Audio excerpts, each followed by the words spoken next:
Today I wanted to talk about what you just mentioned about when you know that you are shielding yourself from being in alignment. How do you stop that and become better at it? Because I know sometimes that I'm choosing to have a bad day. Like, I can stub my toe and just let it ruin my whole morning, or I can stub my toe and like go on my day. But sometimes I think the more I know about the law of attraction, the more I can control it, the more sometimes I do it in a negative way.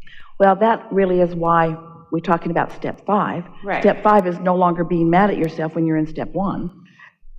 I'm having so much of a blockage right now with... Let us tell you why and then what to do about it. Because, really good question, and expressed in a way that everyone can relate. The answer that we so much want you to hear is, don't be mad at yourself when you're having one of those bad days, because law of attraction is helping you to have one of those bad days, because there is momentum about those subjects that is just sort of carrying you away with it. And in the same way that if you are in an avalanche on the side of a snowy mountain, you're probably going to go in the direction of the avalanche.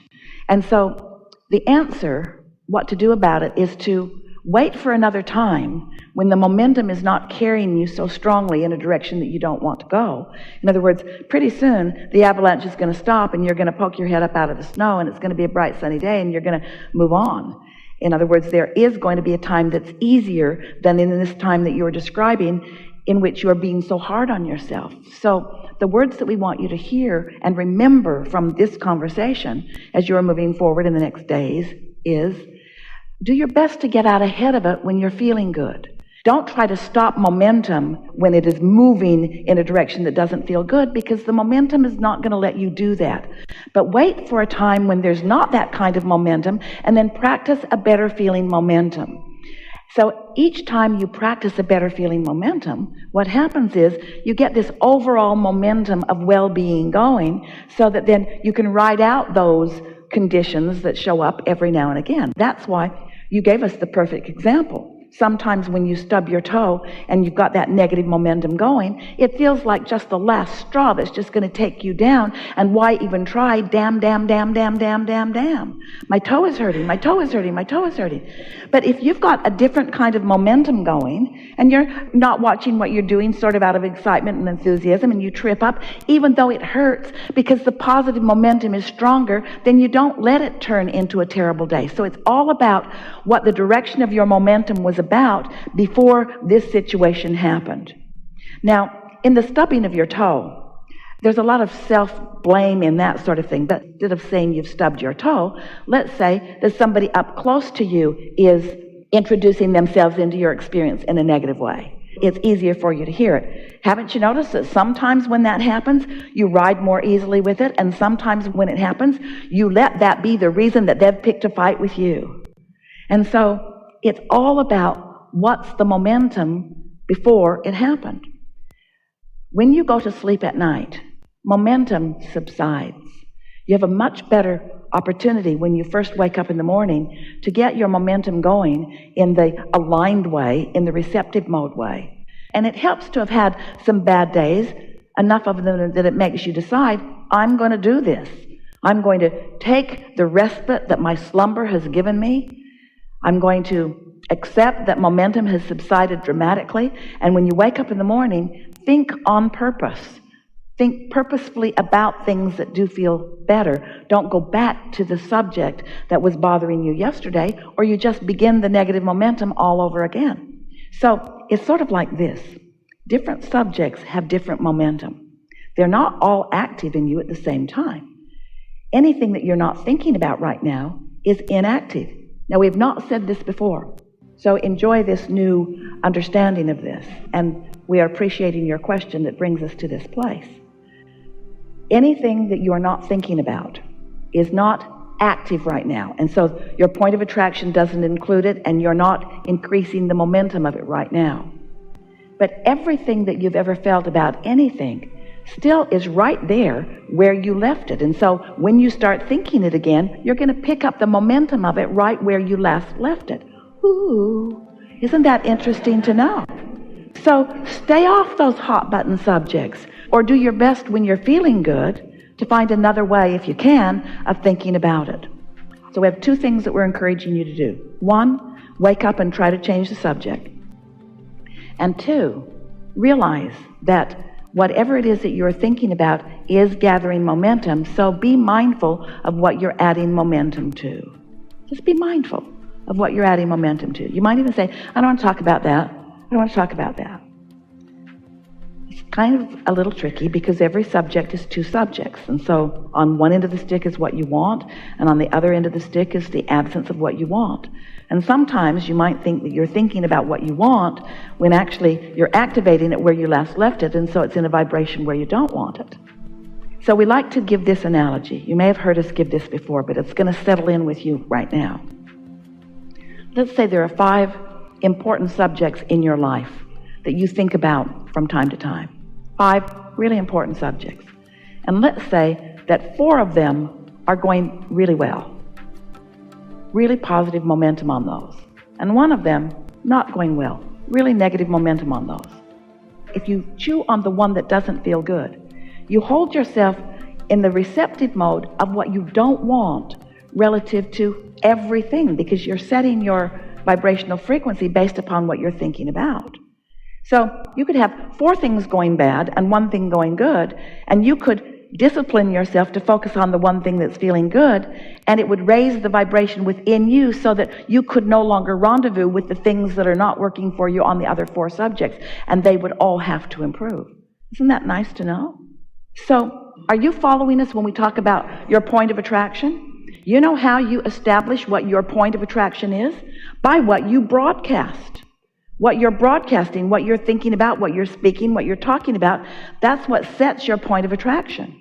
So let's say that something has happened, and overall, you mostly feel good about most things, but you're focused upon this thing that doesn't feel good. You're letting it control your point of attraction. So even though the universe has already found solutions to get you to where you want to go, you can't get in the receptive mode and even get a good idea about those solutions because you're focused on the one thing that is bothering you.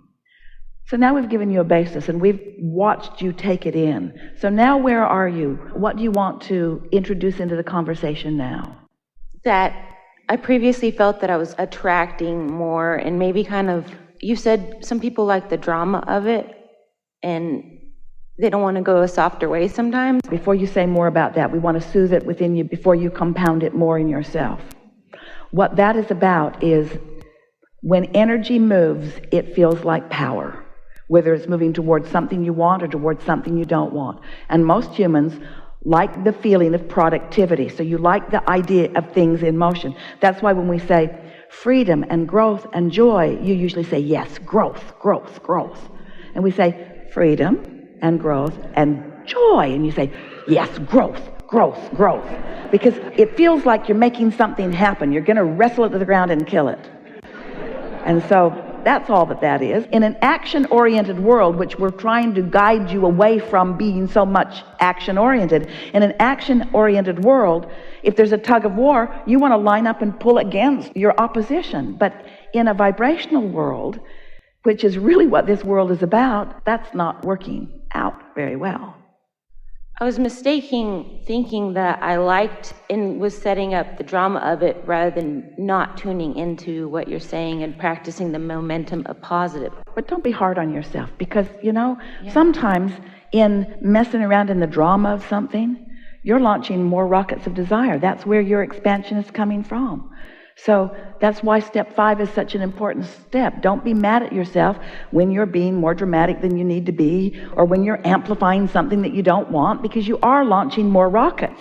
But after a while, you have to come to the awareness, I got enough rockets launched over here to keep myself busy for 20 or 30 lifetimes.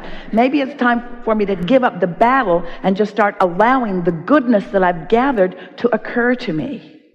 And we want to put something else in this conversation because this is an important thing to understand.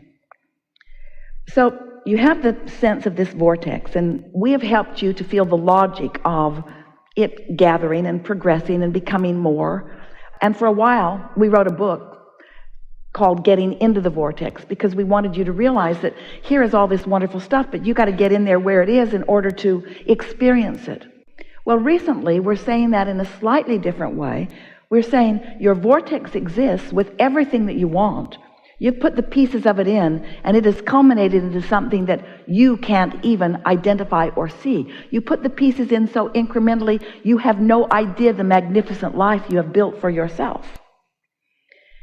When you're feeling good, for no good reason other than that you want to, when you're feeling good and you're in the receptive mode, that's when ideas occur to you. That's when you begin the conscious experience of turning those non-physical vibrations and thoughts to things. So everything that you're about, we want you to just focus on, am I in the receptive mode of my vortex, or am I in the receptive mode of something else? You're always in the receptive mode. It's like you can tune your radio tuner to anything that you want, and some of it pleases you and some of it doesn't. You've got your control of where you set your tuner. So if we can convince you that it is as simple as wanting to feel good, because everything you want will occur to you and the journey will unfold, and it'll be a delicious journey as it unfolds, after a while you just reach the place where there's just no good reason to stay very long in a negative place, because you have these tools. You can meditate. That stops thought. Therefore, that stops momentum. You can take a nap. That stops thought. Therefore, that stops momentum. You can get a good night's sleep. Even better. That stops thought. Therefore, that stops momentum. You can make lists of positive aspects. You can amplify when you do feel good. You can get out ahead of it. You can increase the momentum of things that feel good. So it just gets easier and easier, doesn't it? Yeah. So it sounds good, but now what? It just also, sometimes the more aware of it you are, it's easier to hop into the other vortex sometimes, the one that's not. But why is that? Simply because there's more momentum going. Right. Did that momentum about that unwanted thing have any power in my experience before I turned my attention to it? No. It doesn't matter how big, bad, and awful it was. If it's not in your active attention right now, it's not part of the game. It's not part of the attraction process right here and now. This conversation may help you to want to be more deliberate in your thought. We also want it to help you be less hard on yourself when momentum sweeps you away. We also want it to make you feel more eager to get the other momentum going, so that it is the dominant momentum within you. We want to ask you a series of questions, and they're easy questions, so just answer them with the first thought that comes to you. It's going to be an either or. So, is your desire, your overall desire, to be happy or sad? Happy. Do you think that the momentum of your life is more about happiness or sadness? It's shifting. Do you think that your intention is to be nice or mean? Nice. Do you think that you laugh more or cry more? Laugh. Do you feel more happiness about the world around you or anger about the world around you? It's all right. As you step back and look at the world from a further back standpoint, do you feel happier about it or angry about it? Happier. Is there something in your life that's easier to be mad about than happy about? Yes. Are you sort of getting what we're getting at? Yes. We just want to say to you that your momentum is positive, not negative. Your momentum is joyful, not mean or angry or sad. The true momentum of who you are. And we're not even talking about the source energy part of you, which makes it no contest whatsoever. If we add your inner being to the equation, then none of these questions would have ever even been viable at all. Because the dominance of who you are is someone who is blessed and worthy and knows it and is loving. But we're just talking about you in your physical personality. Your momentum is positive momentum, predominantly positive momentum. And of course, you're going to have a step one moment every now and again where it doesn't feel so much that way. And of course, you can get all tangled up in something and pushing against it so that day after day after day it sort of feels that way. But don't let those illusions of your disconnection convince you that that's who you are, because that is not who you are, you see.